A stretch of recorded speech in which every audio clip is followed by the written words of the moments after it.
एक और मसला मुसलमानों के बीच है, खुसूसी तौर पर सियासी पार्टियों को लेकर।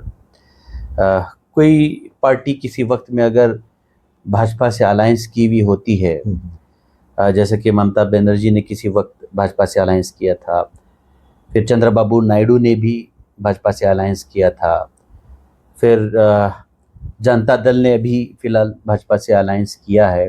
कई एक पार्टियां हैं जो कभी भाजपा से अलायंस करके आती हैं। लेकिन बात अगर हम कर्नाटक की करेंगे तो कर्नाटक के मुसलमानों में एक अजीब किस्म की शिद्दत महसूस होती है, जो कि वेस्ट बंगाल के लोगों में नज़र नहीं आती, महाराष्ट्र के लोगों में नज़र नहीं आती। हालांकि अभी फ़िलहाल जो टाई अप है शिवसेना का, शिवसेना खुद कहती है कि हमने बाबरी मस्जिद तोड़ी थी। वहाँ पर कांग्रेस के साथ में अलायंस होता है तो मुसलमान वहाँ के महाराष्ट्र के खामोश रहते हैं। चंद्रबाबू नायडू को इस बार मुसलमानों ने जो है भरपूर वोट दिया, हालांकि चंद्रबाबू नायडू इससे पहले वाजपेयी सरकार में अलायंस में थे। इसी तरह के हिंदुस्तान में बहुत सारी मिसालें हैं। लेकिन बात अगर हम कर्नाटक के मुसलमानों की करें, क्यों इस तरह की सोच मुसलमानों में आ रही है कि जनता दल बीजेपी से अलायंस किया है, जनता दल अब बीजेपी हो गई है। क्या ये सोच कर्नाटक के मुसलमानों की देश के दूसरे स्टेट से अलग नहीं है? नहीं, ये सोच तो देश के दूसरे स्टेट से अलग ही है यहाँ के मुसलमानों की। और वहाँ के, जैसे वेस्ट बंगाल का आपने जिक्र किया, वहाँ के मुसलमानों की सियासी सूझबूझ कि उन्होंने वहाँ पर किसी खास पार्टी के फैलाव को रोकने के लिए ममता बनर्जी के माजी को भुला दिया। वो एक बार किस अलायंस बहुत बड़ा जुर्म के तौर पे उन्होंने नहीं देखा। और आज Mamata Banerjee, she is a born fighter and she is fighting. और वहाँ पे किसी भी कम्युनिटी के साथ नाइंसाफी नहीं हो रही है। चंद्रबाबू नायडू, अब कुछ लोग ये भी एग्जाम्पल देते हैं कि चंद्रबाबू नायडू को अभी मुसलमानों ने काफ़ी ज़्यादा तादाद में वोट दिया, लेकिन देखो वक्फ अमेंडमेंट एक्ट में उन्होंने उसका साथ दिया, एनडीए का साथ दिया, ये गलत हुआ। नो डाउट कुछ चीज़ें हमें एक्सेप्ट करनी चाहिए कि ये जो मुसलमानों के, कभी कभार मुसलमानों के जो है ना मफादात के खिलाफ कुछ काम होते हैं, और ये पहली बार नहीं हुए हैं, पूरी हिस्ट्री मौजूद है। मुसलमान आज़ादी के बाद सबसे बड़े ज़मींदार मुसलमान हुआ करते थे। ज़मींदारी अबॉलिशन एक्ट लाया गया, बीजेपी का दूर दूर तक नामो निशान भी नहीं था। आज हम जैसे सबसे बड़ी अपनी मसीहा समझते हैं, उस पार्टी ने ज़मींदारी अबॉलिशन एक्ट लाकर मुसलमानों की सारी ज़मीनें छीन ली, मुआशी तौर पे उनकी कमर तोड़ के रख दी। क्या उस वक्त कोई बीजेपी मौजूद थी, कोई चंद्रबाबू नायडू मौजूद थे? नहीं। तो ये जो है ना, यहाँ के हालात ही इस तरह के हैं कि कभी कभार कोई भी पार्टी हो, बीजेपी से अलायंस किए बगैर भी हमारा नुकसान करती आई है। हमें इस बात को एक्सेप्ट करके चलना चाहिए कि ये होता है, कभी कभार इस तरह की चीज़ें होती हैं। लेकिन इसमें भी हम क्या बेस्ट अपने लिए निकाल सकते हैं हर सिचुएशन में, हमें उस तरह से जो है ना ये सोचना चाहिए। अब यहाँ पर कर्नाटका में भी अगर आप देख लें तो 2B रिजर्वेशन की बात थी कि भाई हम आते ही जो है ना फौरी गवर्नमेंट फॉर्म होती, पहली जो है ना कैबिनेट मीटिंग में रिस्टोर करेंगे, नहीं करते। अगर आप किसी कांग्रेसी लीडर से बात करें तो बोलता है यार क्या मसला उठा रहे हो यार, क्या ख़त्म हुआ क्या, कोर्ट का स्टे है, आपको तो मिल ही रहा है ना बेनिफिट। मतलब हमसे ये कहा जाता है कि खुलेआम बताओ, अपने हक के तौर पर तुम इसकी बात मत करो, मैंने दावत रखी है आपके लिए, सारे लोग आएंगे, हॉल में खाना खाएंगे इज्जत और विखार के साथ। जब मुसलमान आएगा तो उसका खाना तो मिल रहा, पीछे जाओ ना यार, पीछे जाके खा लो, डिग्निटी के साथ नहीं मिलेगा। उसके बाद फिर आपको बोलेंगे अरे क्या यार डिग्निटी की बात कर रहे हो, हक के तौर पर खाना तो मिल रहा है। इस तरह के हालात। तो कांग्रेस हो या कोई भी पार्टी हो, शॉर्ट में मेरा कहना यह है कि कोई भी पार्टी हो, वो आप किसी एक पार्टी के गुलाम मत बनिए, अनकंडीशनल किसी पार्टी को सपोर्ट मत कीजिए। और जब आपने एक बार सपोर्ट कर दिया, पावर में आने के बाद अगर वो अपने वादों से मुकर जाती है, आपको मकाम नहीं देती है, आप अगर फ़लस्तीन के मसले पर आप प्रोटेस्ट करना चाहते हैं तो आप पे केसेस करती है, hold that party to account, उसे सजा दो। जब आप सजा दोगे तो अगली बार तमाम पार्टियों को मैसेज जाएगा, ये पार्टी फिर आपकी अहमियत को समझेगी। अब एक एग्जांपल, मैंने कुछ दिन पहले एक चीज़ पढ़ी, बहुत अच्छी चीज़ थी कि अगर आप अपने किसी साथी को साथ रहते हुए हमेशा हर चीज़ में यू फर्स्ट, पहले आप अगर ये करते जा रहे हैं, बहुत अच्छी चीज़ है, आपकी सादगी है, आप साथी को रिस्पेक्ट दे रहे हो। लेकिन एक बात याद रखिए कि आप उस साथी को ये सिखा भी रहे हो कि आई एम सेकंड, मैं दूसरे नंबर का हूं। आप ये सिखा भी रहे हो, उसका नतीजा क्या होगा? आपका वो साथी आपको हमेशा सेकंड दर्जे का ही समझेगा, क्योंकि आपने ही सिखाया है उसे। उसी तरह से आप किसी भी पार्टी को जब आप वोट देते हैं, वो वादे पूरे नहीं करती है, आप पे जुल्म करती है, उसके बावजूद आप उससे सजा नहीं देते, नहीं भला है बुरा है जैसा भी है, जो एक गाना है, और बस आप उन्हें सिखा रहे हो और टीचिंग देम कि हमें कोई इज्जत मत दो, ये सिखाया आपने ही है। इससे बाहर आइए, गलतियां होती हैं तो सजा दीजिए। दुनिया दो ही उसूलों पर चल रही है, एक सारे लोग जो काम कर रहे हैं, एक तो अजर की उम्मीद, दूसरी सजा का खौफ। अगर मैं कुछ करूंगा तो कुछ मिलने की उम्मीद है, इसलिए करूंगा, चाहे कारोबार हो या फिर किसी के साथ ताल्लुकात हो, कर रहा हूं अजर की उम्मीद में। कुछ करने से रुक रहा है इंसान, सजा का खौफ। सजा के इस खौफ को बाकी रखिए। जिस पार्टी को भी आप सपोर्ट कर रहे हो, गलती करती है, सजा दीजिए उसे, और ऑप्शंस को ओपन रखिए। तभी उसके बाद आप सियासी तौर पे कामयाब और ताकतवर जो है ना कम्युनिटी के तौर पे उभर सकते हैं, जो दूसरी कम्युनिटीज करती आ रही हैं। इस डिस्कशन की आखिरी बात मैं ये कहना चाह रहा हूँ कि कर्नाटक के तनाजुर में जिस तरह से हमने देखा कि 2023 के इलेक्शन में मुसलमानों ने बहुत मेहनत की कांग्रेस को इक़्तिदार में लाने के लिए। मैं खुद तकरीबन 2 महीना पूरा स्टेट घूमता रहा कांग्रेस को इक़्तिदार में लाने के लिए। फिर उसके बाद एमपी इलेक्शन आया, तब भी मैंने तकरीबन 1.5-2 महीने काम किया, और तब जाकर कांग्रेस इक़्तिदार में आई। मेहनत तो हर वर्ग ने की, उलमाए कराम ने भी की, इंटेलेक्चुअल्स ने भी की, पॉलिटिकल लोगों ने भी की। लेकिन आज जिस तरह के हालात बने हुए हैं कांग्रेस को लेकर, लग ये रहा है कि कांग्रेस जिस तरह से मुसलमानों का साथ अभी देना था तो वो नहीं दे पा रही। यकीनी तौर पर उसकी वजह ये है कि जैसा आपने कहा कि कांग्रेस के अंदर वो खौफ अब नहीं रहा कि ये लोग तो अब कहीं जाने वाले नहीं हैं, इनके वोट तो हमें ही आने वाले हैं। दूसरी बात ये है इसमें कि मुसलमानों के पास अब मुतबादिल भी नहीं रहा। क्यों नहीं रहा? जनता दल किसी वक्त हुआ करती थी मुतबादिल, अब मजबूरन जनता दल को बीजेपी के साथ जाना पड़ा। उनके पॉलिटिकल कंपल्शंस थे, पॉलिटिकल मजबूरियां थी, उनको अपनी पार्टी भी बचाना था। कहीं ना कहीं जनता दल के भी दिल में भी वो नाराज़गी नज़र आ रही है। हालांकि जनता दल ने मुसलमानों के लिए बहुत सारे बेहतरीन इकदाम किए, होना तो ये चाहिए था कि मुसलमान उन एहसानात का बदला चुका थे। लेकिन 94 के बाद अब तक भी देखा जा रहा है कि मुसलमानों ने दिल खोलकर उतना रिटर्न जनता दल को नहीं दिया जितना देना था।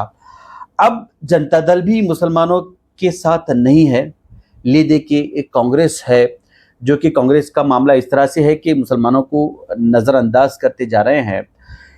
इन हालात में अब मुसलमानों के पास क्या ऑप्शंस रह गए कर्नाटका में कि मुसलमान किस तरह की अब सियासी तौर पर हिकमत अमली इख्तियार करे, जिसके तहत मुसलमानों का जो है सियासी तौर पर सर बुलंद रहे, मुसलमानों के मसाइल जो है जितने भी आएंगे वो पूरे हों। यकीनी तौर पर मुसलमान के मसाइल और आएंगे ही आएंगे, ज़रूरी नहीं कि अगली मर्तबा फिर कांग्रेस इक़्तिदार में आ जाए। अब फ्यूचरिस्टिक हालात को जहन में रखते हुए कर्नाटक के इंटेलेक्चुअल्स को, कर्नाटक के मुसलमानों को इन पॉलिटिकल हालात में किस तरह के इक़दामात लेने की ज़रूरत है कि मुसलमानों का फ्यूचर बेहतर से बेहतर रहे कर्नाटका में। देखिए, आपका ये कहना कि जनता दल मुसलमानों के साथ नहीं रही, ये गलत है। जनता दल मुसलमानों के खिलाफ ना पहले थी ना आज है, ठीक है। महज किसी एक पार्टी से अलायंस करना मुसलमानों के खिलाफ होने की दलील नहीं हो सकता। पॉलिटिकल कंपल्शंस होते हैं, पार्टियां उस हिसाब से फैसले लेती हैं। उन्हीं पॉलिटिकल कंपल्शंस की वजह से कभी चंद्रबाबू नायडू ने इससे पहले भी जो है ना अपना बीजेपी के साथ अलायंस किया था, ममता बनर्जी ने भी किया था। ये पॉलिटिकल कंपल्शंस होते हैं। क्या उस एक दफा के अलायंस ने क्या उनको एंटी मुस्लिम बना दिया, क्या ममता बनर्जी को या इसको? नहीं, इस तरह की कोई बात नहीं है। यहाँ पर भी ये सोचना गलत है। हम यहाँ पे मायूस ना हो कि भाई कोई ऑप्शन नहीं है, ऑप्शंस हैं। हमें इस वक्त में हमने क्या गलत किया उसके बारे में सोचना है, उसको सुधारा कैसे जाए। अब यहाँ पर हमारे मुस्लिम इंटेलेक्चुअल्स हैं, मुस्लिम ऑर्गेनाइजेशंस हैं, वो पहल कर सकती हैं। जेडीएस से फिर से जो है ना ताल्लुकात, जेडीएस से बातचीत की जा सकती है। हम 2 कदम बढ़ाएं, वो एक सियासी पार्टी 10 कदम आपकी तरफ आएगी, क्योंकि उन्हें भी आपके वोटों की ज़रूरत है। यहाँ पर दोनों को एक दूसरे की ज़रूरत है। जो यहाँ पे कुछ गलतफहमियां पैदा हो गई हैं उनको दूर करने की पहल अगर हम कर लें तो हम उसमें छोटे नहीं हो जाते हैं। हमारे जो इंटेलेक्चुअल्स हैं, जो इलेक्शन से पहले बहुत एक्टिव होते हैं, वो अब भी एक्टिव हो जाएं, इन हालात पे गौर करें कि ऑप्शंस ख़त्म करके हम कितना नुकसान कर रहे हैं। ठीक है, तो ये लोग पहल कर सकते हैं। जनता दल से जो है ना, जो ब्रिज अपने जो भी दूरियां हैं उनको ब्रिज किया जा सकता है, दूर किया जा सकता है। एक पहल करें। और उसके बाद में मैं एक और आपकी बात से जो है ना अपना इख्तलाफ रखता हूँ कि आपने कहा कि जनता दल सेक्युलर ने बहुत सारे मुसलमानों के लिए काम किए, मुसलमानों ने उसका एहसान का बदला नहीं चुकाया। यहाँ पे मेरा ये समझना है कि कोई पार्टी ने मुसलमानों पे कोई एहसान नहीं किया है। ये 1994 में जिस तरह से मुसलमानों ने जनता दल को इख्तिदार में लाया, उसके बाद में politics is all about give and take, कुछ दो और कुछ लो वाली बात है। कम्युनिटी ने उनको इख्तिदार दिया, पार्टी ने जो है ना इनको 4% रिजर्वेशन दिया, जो मुसलमानों का हक था। ठीक है, इसी तरह से कोई भी पार्टी हो, it is always about give and take. हम अगर किसी पार्टी को सपोर्ट नहीं करते हैं, वो हमारे इश्यूज पे बार बार बात करती है, उसके बावजूद हम उसका साथ नहीं देते हैं, तो उसके बाद में हम उस पार्टी के बारे में कुछ कहने का या उस पर पाबंदियां लगाने का हक भी खो देते हैं। अगर हम उसको साथ दे रहे हो तो उसके बाद कॉलर पकड़ के पूछने का हक भी रखते हैं। ठीक है, क्योंकि ये दूरियां पैदा हो गई हैं, जो भी हालात थे, इन दूरियों के खलीज को पाटा जा सकता है। हमारी कम्युनिटी एल्डर्स, मुस्लिम कम्युनिटी के लीडर्स, तमाम जिम्मेदारान इस बात पे गौर करें और उसके बाद में जो रीजनल पार्टी है उससे बातचीत की जा सकती है ना, और इन दूरियों को ना पाटा जा सकता है। लेकिन फिलहाल के हालात में जहाँ तक कांग्रेस की बात है, मुसलमान कांग्रेस का कॉलर नहीं पकड़ रही। जी, होना तो ये चाहिए था कि मुसलमान, क्योंकि बहुत सारे वादे थे कांग्रेस के, कॉलर पकड़ना चाहिए था। बजाय इसके जनता दल को मुसलमानों ने शजर ममनू बना दिया है। जी, तो फिर कैसी सोच बदलेगी? यहाँ पे हम एहतसाब नहीं कर रहे हैं, इंट्रोस्पेक्शन नहीं हो रहा है। हमने एक काम किया, नताइज क्या हो गए, क्या हमने सही किया या गलत किया, करेक्टिव मेजर्स, सोचने का मिजाज नहीं हमारा, करेंगे क्या? इंट्रोस्पेक्शन कीजिए ना, गलत हुआ सुधारिए, और अगर फायदे हुए हैं तो और ज्यादा मजबूती से साथ दीजिए। गौर तो कीजिए, रुकिए तो सही, हम किस दिशा में जा रहे हैं सोचिए, गौर कीजिए। गलत हो रहा है, कोर्स करेक्शन कीजिए, वक्त है अभी भी। और कोई भी जो है ना अपना दानिशमंदी का तकाजा ये है कि चाहे इंसान हो या कम्युनिटी, इंट्रोस्पेक्शन करती रहे। जो किया गया उसका फायदा हो रहा है या नुकसान, गौर करें। फायदा हो रहा है उस दिशा में और आगे बढ़िए, नुकसान हो रहा है कोर्स करेक्शन कीजिए, सिंपल सा है। खैर, इन सारी डिस्कशंस का लबे-लुबाब ये है कि मुसलमानों को सोच समझकर फैसले लेने की ज़रूरत है। जी, न मुसलमानों को किसी पार्टी की ताल्लुक से जज्बाती होने की ज़रूरत है, न ज़हनी किसी पार्टी का गुलाम बनने की ज़रूरत है, न किसी एक पार्टी का दामन थामे हुए उसी को बार बार इक़्तिदार में भी लाने की ज़रूरत है।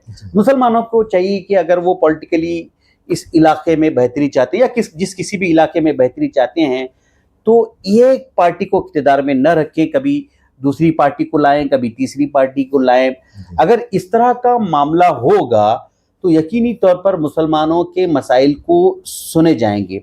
अगर किसी पार्टी को ये महसूस होगा कि ये तो हमारे ज़र खरीद गुलाम है, ये तो हमें छोड़कर कहीं जाएंगे नहीं, ना हमें सजा देंगे किसी गलती की, हाँ, तो अगर ये मामला रहेगा तो यकीनी तौर पर मुसलमानों की हालत सियासी तौर पर खस्ता से खस्ता होती जाएगी। तो मुसलमान इंटेलेक्चुअल्स को, मुसलमान दानिश्वरों को ये अब समझने की ज़रूरत है कि किसी की गैर ज़रूरी मोहब्बत ना लाते हुए सिर्फ और सिर्फ मुसलमानों की बेहतरी को निगाह में रखते हुए अब फैसले लेने की ज़रूरत है। अगर तो खैर आज हमारे बीच मोहम्मद असदुद्दीन साहब थे। सारा डिस्कशन आपने सुना अल्हम्दुलिल्लाह। इस डिस्कशन पर आपकी क्या राय रखते हैं आप कमेंट के ज़रिए भी बता सकते हैं। तो इंशाल्लाह और उन्वान के साथ असदुद्दीन साहब के साथ में हम हाजिर होंगे। और ये जो हमारा डिस्कशन है ये कोई पत्थर की लकीर नहीं है। हो सकता है कि कुछ एक बातें आपको भी इसमें गिरा गुजरी होंगी। ऐसा नहीं है कि भाई हमारे दिल में किसी के ताल्लुक से तासुब है या किसी को हम गिराना चाहते हैं। बस हमारे जहन में कौम की बेहतरी है, मुसलमानों की बेहतरी है, रियासत की बेहतरी है, देश की बेहतरी है। इसी बेहतरी को लेकर हम आज आपके बीच मौजूद हैं और उम्मीद करते हैं कि आपका दिन अच्छा गुजरे। और बहुत बहुत शुक्रिया असदुद्दीन साहब। अस्सलाम वालेकुम व रहमतुल्लाहि व बरकातहू।